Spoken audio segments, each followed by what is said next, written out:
نحمده ونصلي ونسلم على رسوله النبي الكريم وعلى آله وأصحابه أجمعين. اللهم صل على سيدنا ومولانا محمد وعلى آل سيدنا ومولانا محمد وبارك وسلم صلاة وسلاما كثيرا كثيرا. توفیق الہی اپنے مرشد پاک کی برکت سے عشاء کی اس نشست میں فضائل ایمان کا درس چل رہا ہے. اللہ تعالیٰ اس درس کی برکت سے ہمارے ایمان کی حفاظت فرمائے اور موت تک قبر تک اللہ ہمارے ایمان کو سلامت رکھے. ایمان کی علامات اور خصوصیات کے بارے میں بات چل رہی ہے کہ ایک ایمان والے بندے کی کیا صفات ہونی چاہیے. اس میں سے جو حدیث مبارکہ ہے گزشتہ 3 روز سے اس پر بات چل رہی ہے. اس کے راوی حضرت ابو ہریرہ رضی اللہ تعالی عنہ فرماتے ہیں کہ رسول اللہ صلی اللہ علیہ وسلم نے ارشاد فرمایا، اس ذات پاک کی قسم جس کے قبضے میں میری جان ہے، تم میں سے کوئی شخص اس وقت تک مومن نہیں ہو سکتا جب تک کہ میں اس کے نزدیک اس کے والدین، اولاد اور تمام لوگوں سے زیادہ محبوب نہ ہو جاؤں. اس پر بات چل رہی تھی کہ ایمان کی پہچان اور ایمان کی صفت یہ بیان کی، اور اس وقت تک آدمی ایمان والا نہیں ہو سکتا جب تک کہ اپنے والدین سے زیادہ، اپنی اولاد سے زیادہ، تمام لوگوں سے زیادہ حضور صلی اللہ علیہ وسلم سے محبت نہ رکھے. یعنی آپ سب سے زیادہ اس کے محبوب ہوں، اپنی جان سے زیادہ، مال سے زیادہ، اولاد سے زیادہ. محبوبیت کس کے لیے ہو؟ حضور صلی اللہ علیہ وسلم کے لیے ہو. اس پر بات چل رہی تھی کہ حضور صلی اللہ علیہ وسلم سے محبت کی علامت کیا ہے، اس کی پہچان کیا ہے. وہ علامت اور پہچان اتباع رسول صلی اللہ علیہ وسلم ہے. وہ صرف دعویٰ کرنا نہیں ہے کہ دعویٰ کیا جائے کہ جی میں بہت بڑا عاشق رسول ہوں، اس لیے کہ جب ربیع الاول کا مہینہ آتا ہے تو میں لائٹیں زیادہ جلاتا ہوں، میں زیادہ نیاز اور نذرانے کرتا ہوں، میں جو ہے زیادہ دیگیں پکاتا ہوں یا سبیلے لگاتا ہوں، اس لیے میں زیادہ عاشق رسول ہوں. تو یاد رکھیے کہ ان چیزوں کا محبت رسول اور عشق رسول سے کوئی تعلق نہیں ہے، کیونکہ سب سے بڑے عاشق تھے حضور صلی اللہ علیہ وسلم کے صحابہ اکرام. لیکن صحابہ کی زندگی میں تو یہ چیز نظر نہیں آتی کہ وہاں پر کوئی اپنی محبت کا اظہار کرنے کے لیے کوئی چراغاں کر رہا ہو، کوئی روشنیاں جلا رہا ہو، یا کوئی دیگیں پکا کے تقسیم کر رہا ہو. اور پھر امت کے اندر تواتر کے ساتھ 600 سال کا عرصہ ایسا گزرا کہ جہاں پر اس قسم کا اظہار محبت نہیں تھا. تو پتہ یہ چلا کہ اظہار محبت کا یہ طریقہ نہیں ہے. اظہار محبت کا طریقہ یہ ہے کہ آپ کی سنتوں کا اتباع کیا جائے، اور آپ کی غلامی کی جو جھلک ہے وہ غلامی کی جھلک ہماری زندگی کے اندر نظر آنی چاہیے کہ ہمارا اٹھنا، بیٹھنا، سونا، جاگنا، لباس کا پہننا، لباس کا اتارنا، کھانا پینا، ہر چیز کے اندر نقل ہو رسول اللہ صلی اللہ علیہ وسلم کی. اور اس نقل پر اللہ کا فضل ہو جائے گا، جیسے ساحران فرعون پر اللہ کا فضل ہو گیا تھا کہ وہ تو آئے تھے موسیٰ علیہ السلام سے مقابلہ کرنے کے لیے. اور موسیٰ علیہ السلام کون ہے؟ اللہ کے برگزیدہ نبی ہیں. اور فرعون نے کنہیں بھیجا؟ جادوگروں کو کہ جاؤ نبی سے مقابلہ کرو. اور وہ زمانہ جادو کا زمانہ تھا، جادو بڑے عروج پر تھا. اور یہود کا یہ ہتھیار ہے، جادو کا کرنا، یہ یہود کا ایک ہتھیار ہے. حضور صلی اللہ علیہ وسلم پر بھی یہود نے جادو کیا، اور آج بھی دنیا کے اندر یہود جادو کے معاملے بہت آگے ہیں. یہاں تک کہ انہوں نے جادو سکھانے کے اسکول تک کھلے ہوئے ہیں. جہاں پہ جادو کو سکھایا جاتا ہے۔ تو آئے تھے فرعون کی طرف سے موسیٰ علیہ السلام کا مقابلہ کرنے کے لیے، اور کیا کیا کہ رسیاں بچھا دی پورے میدان میں، بے شمار رسیاں بچھا دی، اور رسیوں کو جادو کے زور پر اسے سانپ بنا دیا، اژدہے بنا دیا۔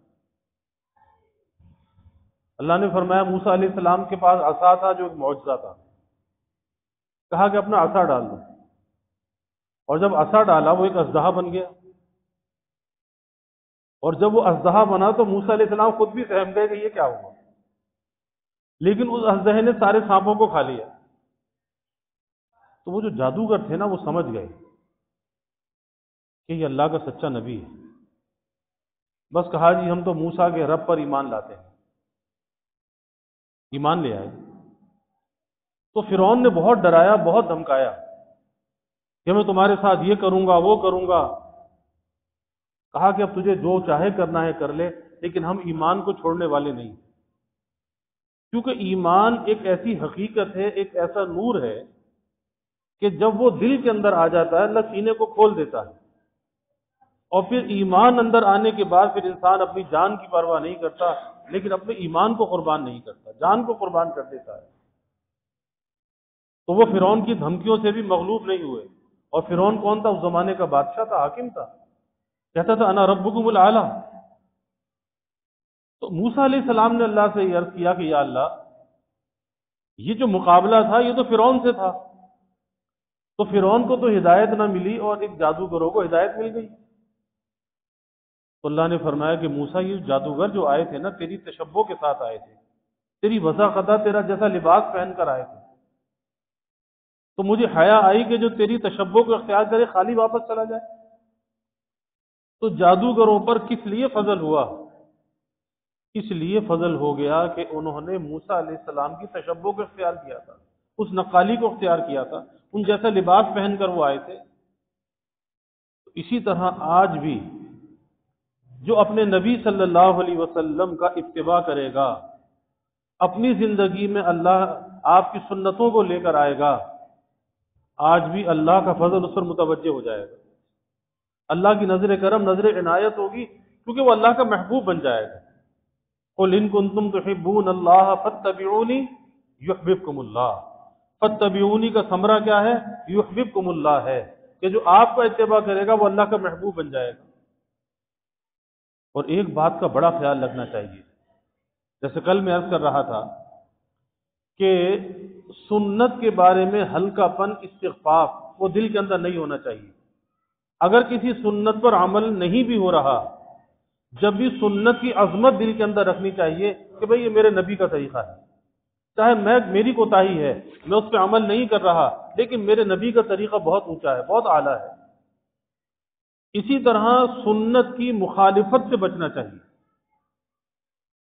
کہ ایک طرف سنت ہے اور ایک طرف کسی غیر کا طریقہ ہے، اب سنت کی دانستہ طور پر مخالفت نہ کرے کہ وہ کام سنت کے مطابق کر سکتا ہے۔ ایک تو ہے کہ بھولے سے کوئی انسان سنت کو چھوڑ دے، اور ایک دانستہ طور پر سنت کو چھوڑ دے، کس لیے؟ کہ دل کے اندر ایک مخالفت ہے، ایک بغض ہے۔ تو سنت کی مخالفت سے بچنا چاہیے، کبھی سنت کی مخالفت نہیں کرنی چاہیے۔ ایک شخص کے بارے میں آتا ہے کہ الٹے ہاتھ سے کھا رہا تھا،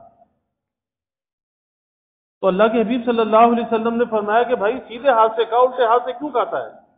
الٹے ہاتھ سے تو شیطان کھاتا ہے، یہ مسلمان کا طریقہ نہیں، انبیاء کا طریقہ نہیں کہ الٹے ہاتھ سے کھانا، کیونکہ اچھے کاموں کے لیے اللہ نے یہ دایاں ہاتھ بنایا ہے، اور کم درجے کے کاموں کے لیے یہ بایاں ہاتھ بنایا ہے۔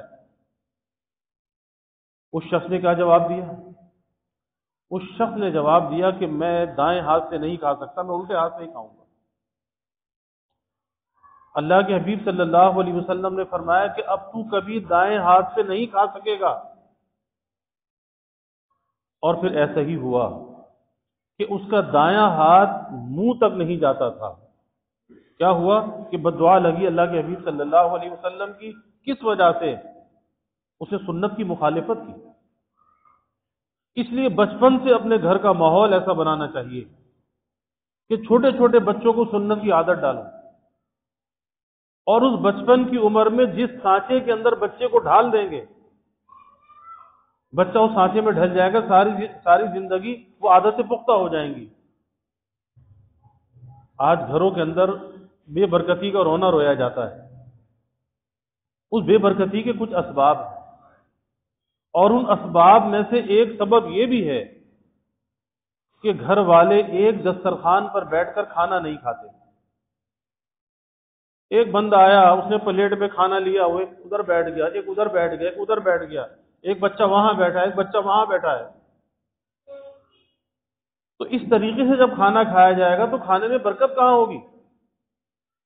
اس کی برکت اڑ جائے گی۔ جبکہ اللہ کے حبیب صلی اللہ علیہ وسلم نے فرمایا کہ جس برتن میں جتنے ہاتھ زیادہ جاتے ہیں کھانے میں اتنی برکت ہوتی ہے۔ اور یہ تو اب رواج آ گیا نا کہ جی دسترخوان پہ کھانا کم ہوتا ہے، برتن زیادہ ہوتے ہیں۔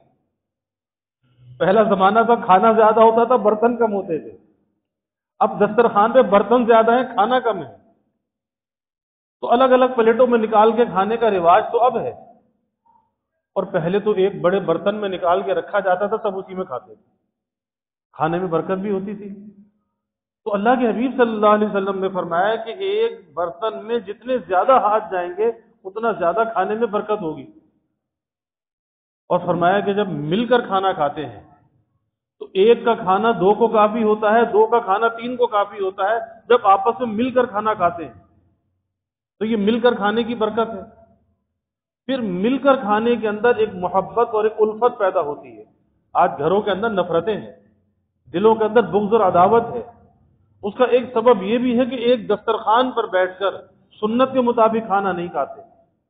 تو جب دسترخوان کو بچھا کر سنت کے مطابق کھانا کھایا جاتا ہے تو آپس میں محبت اور الفت بھی بڑھتی ہے۔ اور پھر اس دسترخوان پر بیٹھ کر اگر کوئی چھوٹا بچہ کھانے میں غلطی کر رہا ہے، کھانے کو ضائع کر رہا ہے، تو بڑا اسے سکھا سکتا ہے، تنبیہ کر سکتا ہے کہ بیٹا دیکھو کھانے کا صحیح طریقہ یہ ہے۔ اور کبھی بچے کو سختی کے ساتھ نہیں کہنا چاہیے، غصے کے ساتھ کبھی نہیں کہنا چاہیے، ڈانٹ ڈپٹ کر نہیں کہنا چاہیے، اسے محبت سے سمجھانا چاہیے کہ بیٹا دیکھو کھانے کا صحیح طریقہ یہ ہے۔ پہلی بات تو جب آپ کے ساتھ کھائے گا اور آپ کو کھانے کا صحیح سلیقہ آتا ہو، آج تو افسوس یہ کہ بڑوں کو کھانے کا سلیقہ نہیں آتا۔ بڑوں کے اندر جب ڈھنگ موجود نہیں ہے تو بچوں کے اندر کیا ڈھنگ آئے گا؟ تو بچے کی تربیت کرنی چاہیے، سنت کے مطابق بیٹھ کر کھانا کھانا چاہیے۔ پھر اس دسترخوان پہ بھی برکت ہوتی ہے اور اس گھر میں بھی برکت ہوتی ہے۔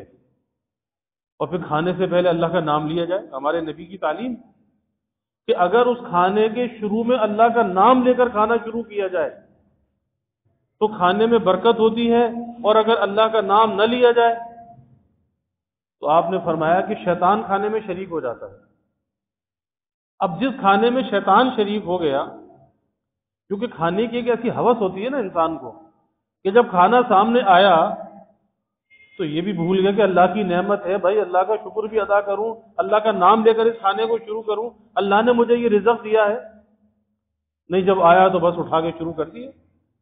تو پھر انسان اور حیوان کے اندر کیا فرق ہوا؟ حیوان کو تو پہچان نہیں ہوتی، لیکن انسان کو تو پہچان ہوتی ہے کہ کھانا دیا کس نے ہے۔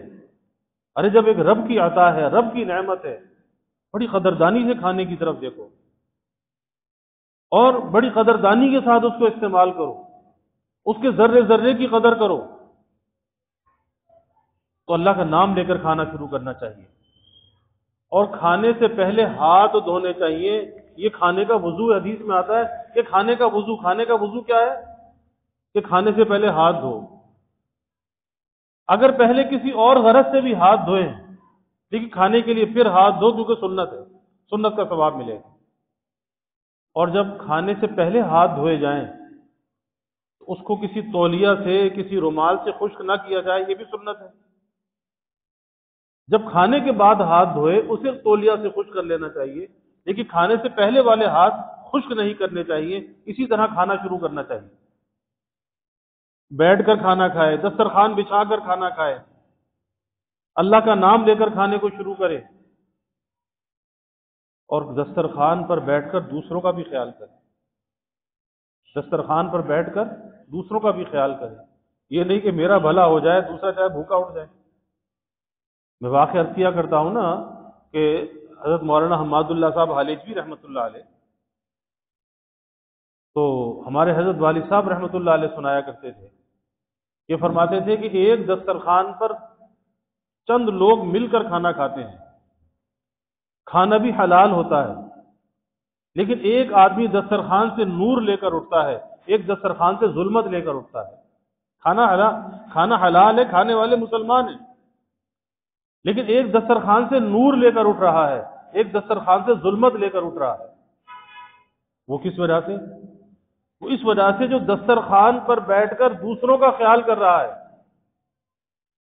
وہ تو دسترخوان سے نور لے کر اٹھ رہا ہے، اور جو دسترخوان میں بس بھرنے میں لگا ہوا ہے نا، آپ کسی شادی کی تقریب میں چلے جائیں اور اگر کھانے کا بوفے لگا ہوا ہے تو اللہ رحم کرے، بوفے لگا ہوا ہے تو اللہ رحم کرے کہ لوگ کھانا کھاتے نہیں ہیں، کھانے پہ حملہ کرتے ہیں، اور جتنی ضرورت نہیں ہوتی اس سے زیادہ پلیٹوں میں بھر لیتے ہیں، اور پھر اتنا زیادہ بچا کر آتے ہیں کہ ٹپ بھر بھر کر کھانا ضائع ہوتا ہے، پلیٹوں میں بھرا ہوا چھوڑ جاتے ہیں۔ ابھی بھی ایک شادی میں دیکھا میں نے کراچی میں، کتنے ٹب بھرے ہوئے رکھے تھے، کیا جی بچا ہوا کھانا ہے۔ آپ اندازہ لگائیے کتنی اللہ کی نعمت ہے، کس قدر مہنگائی کا زمانہ ہے، کتنی کھانے پر لاگت لگتی ہے، لیکن وہی کھانے والے کیا کرتے ہیں، سوچتے ہیں مال مفت دل بے رحم، کہ اپنے گھر میں کھائیں تو پتہ چلے، لیکن پرائی شادی میں ہے جتنا کھایا اس سے زیادہ بگاڑ دیا، مال مفت دل بے رحم۔ تو بھلا ان کو نور کہاں سے حاصل ہوگا؟ یہ تو اس کھانے سے ظلمت لے کر اٹھ رہا ہے۔ تو ایک ہی دسترخوان پر کھانے والا نور لے کر بھی اٹھتا ہے، ظلمت لے کر بھی اٹھتا ہے۔ جو دوسروں کا خیال نہیں کرتا وہ ظلمت لے کر اٹھ رہا ہے، اور جو دوسروں کا خیال کر کے کھا رہا ہے وہ نور لے کر اٹھ رہا ہے۔ اس لیے فرمایا کہ کھانے کے دسترخوان پر اس بات کا بھی اگر اہتمام کرو کہ بھئی پہلے دوسرا آدمی شروع کرے بعد میں ہم شروع کریں، ایثار، تو یہ اس دسترخوان کا صدقہ ہے کہ دوسرے سے شروع کراؤ، کم درجے کی چیز سے شروع کر لو، تھوڑی سی اپنے نفس کی چاہت پر چوٹ مارو کہ نفس کہتا ہے کہ اچھی چیز پر ہاتھ بڑھاؤ، نہیں کم درجے کی چیز پر ہاتھ رکھو، کوئی سلاد ہے، کوئی چٹنی ہے، کوئی اچار ہے، اسے شروع کر دو، بعد میں اعلیٰ درجے کی چیز بھی کھا لو، لیکن کچھ تو مجاہدے کا عادی ہونا چاہیے۔ تو بات یہ چل رہی ہے کہ سنتوں کو اپنی زندگی میں لانا، سنت کے مطابق کھانا، سنت کے مطابق پینا۔ کتنی مرتبہ دن میں پانی پیتے ہیں؟ بس پانی کا گلاس بھرا، کھڑے کھڑے گھٹاگھٹ پی گئے، جبکہ اطباء نے یہ بات، ویسے تو ہمارے نبی کا طریقہ ہے سنت ہے کہ بیٹھ کر پیو، لیکن اطباء نے یہ بات لکھی ہے کہ کھڑے ہو کر جو آدمی پانی پیتا ہے وہ معدے میں اس طرح سے جا کر گرتا ہے جیسے کوئی اونچائی سے کوئی پتھر پھینکا جائے اور وہ جب نیچے گرتا ہے تو چوٹ لگتی ہے، تو وہ معدے کو خراب کرتا ہے۔ اور کبھی ایسا بھی ہوتا ہے، یہاں تک لکھا ہے اطباء نے کتابوں میں، اس طرح کھڑے ہو کر گھٹاگھٹ پانی پینے سے انسان کی موت بھی واقع ہو سکتی ہے۔ پانی بڑے تحمل سے پینا چاہیے، ٹھہر ٹھہر کر پینا چاہیے۔ اس لیے اللہ کے حبیب صلی اللہ علیہ وسلم نے فرمایا کہ بھائی دائیں ہاتھ سے پیو، اللہ کا نام لے کر پیو، بیٹھ کر پیو، سر ڈھانک کر پیو، 3 سانس میں پیو، گھٹاگھٹ مت نہ چڑھائے جاؤ پانی کو، یہ معدے میں جا کے پتھر کی طرح گرتا ہے۔ آہستہ آہستہ پیو، اللہ کی نعمتیں ہیں اسے ذرا مزہ لے لے کر استعمال کرو، اور پھر اللہ کی نعمت پر اللہ کا شکر بھی ادا کرو۔ ایک اللہ والوں کا واقعہ آتا ہے نا، انہوں نے کسی بادشاہ سے پوچھا تھا، یہ جو ہم پانی پی جاتے ہیں بے دھڑک، کبھی زبان پہ شکر کے کلمات نہیں آتے، تو کسی بادشاہ سے پوچھا کہ تم کسی ایسی جگہ پر ہو کہ جہاں پر تمہیں کوئی پانی نہ دیتا ہو، اور پانی جو ہے وہ قیمت سے ملتا ہو اور تمہاری جان پر بن جائے، لبے دم تم ہو جاؤ، اور اس وقت کوئی تمہیں پانی کا ایک پیالہ دے اور یہ کہے کہ اس پانی کے پیالے کی جو قیمت ہے وہ آدھی سلطنت ہے، تو کیا تم اپنی جان بچانے کے لیے آدھی سلطنت دے دو گے؟ اس نے کہا جی بالکل آدھی سلطنت دے دوں گا، لیکن پانی کا پیالہ لے لوں گا، اپنی جان کو بچاؤں گا۔ پھر انہوں نے کہا کہ اگر پانی پینے کے بعد تمہارا پیشاب بند ہو جائے اور کوئی صورت پیشاب کے خارج ہونے کی نہ ہو، کوئی شخص آ کر تم سے یہ کہے کہ میں تمہارا پیشاب خارج کرا دیتا ہوں، لیکن اس کی جو قیمت ہے وہ آدھی سلطنت ہے، تو کہ آدھی سلطنت دے کر تم اپنی جان کو بچا لو گے؟ کہا جی بالکل بچا لوں گا۔ تو ان اللہ والوں نے کہا کہ دیکھ، تیری سلطنت کی جو حقیقت ہے، جس پر انسان تکبر کرتا ہے، غرور کرتا ہے، دوسروں سے نفرت اور حقارت کا برتاؤ کرتا ہے، تو میں کہ تیری سلطنت کی جو حقیقت ہے، ایک پیالہ پانی اور ایک پیالہ پیشاب، یہ تیری سلطنت کی حقیقت ہے۔ تو انسان کی کیا حیثیت ہے؟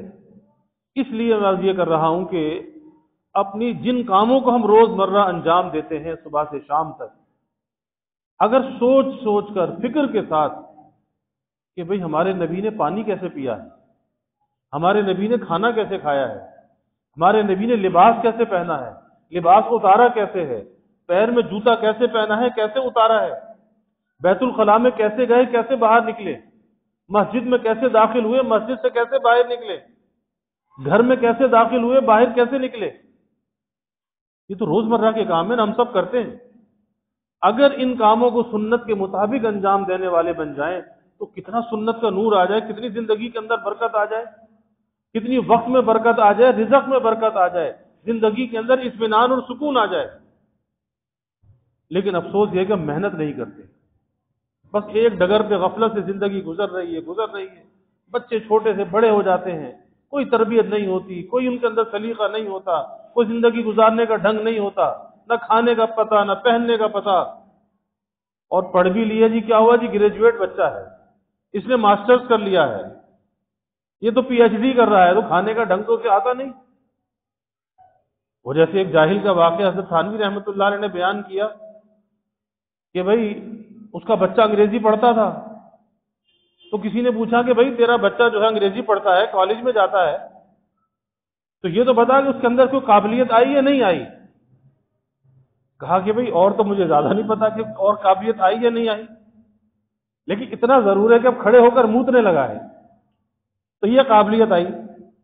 اصل چیز کیا ہے؟ چاہے کتنی انگریزی پڑھو، اعلیٰ درجے کی تعلیم حاصل کرو، لیکن اپنے نبی صلی اللہ علیہ وسلم کا اتباع نہ چھوڑو۔ آپ کی غلامی زندگی کے اندر ہونی چاہیے، آپ ڈاکٹر بنو، انجینئر بنو، اکاؤنٹنٹ بنو، جو چاہے کرو، لیکن غلام بن کر اپنے نبی کی غلامی کے ساتھ، جب تو زندگی کامیاب ہے۔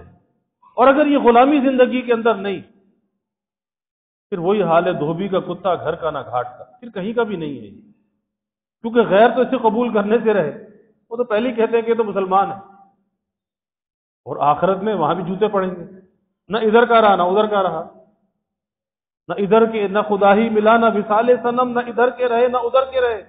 تو بھائی ایک طرف کے ہو کر رہنا چاہیے، اور وہ کس طرف کا ہو کے رہنا چاہیے؟ وہ اپنے نبی کی غلامی میں جینا اور مرنا چاہیے۔ اللہ ہم سب کو اس کی توفیق عطا فرمائے۔ وآخر دعوانا الحمد للہ رب العالمین، والعاقبۃ للمتقین، والصلاة والسلام علی اشرف الانبیاء والمرسلین، اللہم صل علی سیدنا و مولانا محمد وعلی آل سیدنا و مولانا محمد وبارک وسلم۔ ربنا آتنا فی الدنیا حسنہ وفی الآخرۃ حسنہ وقنا عذاب النار۔ ربنا اتمم لنا نورنا واغفر لنا انک علی کل شیء قدیر۔ اللہم اعنا علی ذکرک و شکرک و حسن عبادتک۔ اللہم انا نستعینک علی طاعتک۔ اللہم وفقنا لما تحب و ترضى من القول والعمل والفعل والنیت والہدى انک علی کل شیء قدیر۔ اللہم ارزقنا حبک وحب حبیبک صلی اللہ علیہ وسلم۔ اللہم ارزقنا شہادة فی سبیلک واجعل موتنا ببلد رسولک۔ یا اللہ یا رحمان یا رحیم یا کریم یا ارحم الراحمین یا اکرم الاکرمین۔ یا اللہ ہمارے گناہوں کو معاف فرما، یا اللہ ہماری خطایا سے درگزر فرما، یا اللہ اپنی محبت معرفت عطا فرما، اپنی رضا والی زندگی یا اللہ نصیب فرما۔ یا اللہ اپنے رضا والے کاموں کی توفیق عطا فرما، اپنی مرضیات پہ چلنا آسان فرما، نہ مرضیات سے یا اللہ ہماری حفاظت فرما۔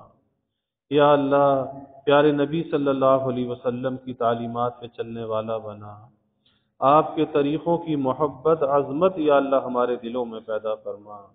زندگی کے تمام حصوں میں یا اللہ آپ کے اتباع کی ہمیں توفیق عطا فرما، آپ کی غلامی کی یا اللہ توفیق عطا فرما۔ یا اللہ آپ کی غلامی میں جینے اور مرنے کی ہمیں توفیق عطا فرما۔ یا اللہ ہمیں ختم نبوت کا ادنا سا سپاہی بنا، اور ناموس رسالت کا، ناموس صحابہ کا یا اللہ ہمیں محافظ بنا۔ یا اللہ ظاہری باطنی ہر قسمی ترقیات عطا فرما، ذکر و فکر والی حیات طیبہ یا اللہ ہمیں نصیب فرما۔ یا اللہ سب کے علم میں، عمل میں، رزق میں خوب خیر و برکت فرما، ابواب رزق یا اللہ کشادہ فرما، رزق حلال عطا فرما، آسان عطا فرما، برکت والا عطا فرما۔ یا اللہ کبھی کسی کو مخلوق کا محتاج نہ بنا، اولاد کا محتاج نہ بنا، فساق فجار کا دست نگر نہ بنا۔ یا اللہ ہمیشہ اپنے در کا سائل اور بھکاری بنا، اپنے در کا منگتا اور سوالی بنا، اپنے غیر سے ہماری امیدوں کو قطع فرما، اپنی ذات عالی کا یقین ہمارے دلوں میں پیدا فرما۔ یا اللہ ہر امید کو اپنی ذات سے وابستہ کرنے والا بنا۔ یا اللہ ایمان کی ترقی، اعضا کی سلامتی عطا فرما، ہر محتاجی معذوری سے یا اللہ ہماری حفاظت فرما۔ یا اللہ ہمارے ملک پر اپنی رحمتوں کا نزول فرما، اس ملک کو امن کا، سلامتی کا گہوارہ بنا، ہر قسم کی بد امنی، بے چینی، بے سکونی کو دور فرما۔ یا اللہ ہمیں ایک بنا اور نیک بنا، کلمہ واحدہ پر یا اللہ پوری امت کو متحد فرما۔ یا اللہ دنیا میں جہاں کہیں بھی مسلمان آباد ہیں، سب کے جان، مال، ایمان، عزت آبرو کی حفاظت فرما، گھر بار کی حفاظت فرما، اولاد کی یا اللہ حفاظت فرما۔ یا اللہ مہنگائی کے، گرانی کے عذاب سے نجات عطا فرما، سب کے گزر بسر کو آسان فرما، سب کے سفید پوشی کے بھرم کو یا اللہ قائم فرما، کسی کو مخلوق کے آگے رسوا نہ فرما، مخلوق کے آگے سوال کی ذلت سے بچا۔ یا اللہ عزت آبرو والی زندگی عطا فرما، ستاریت والی زندگی عطا فرما۔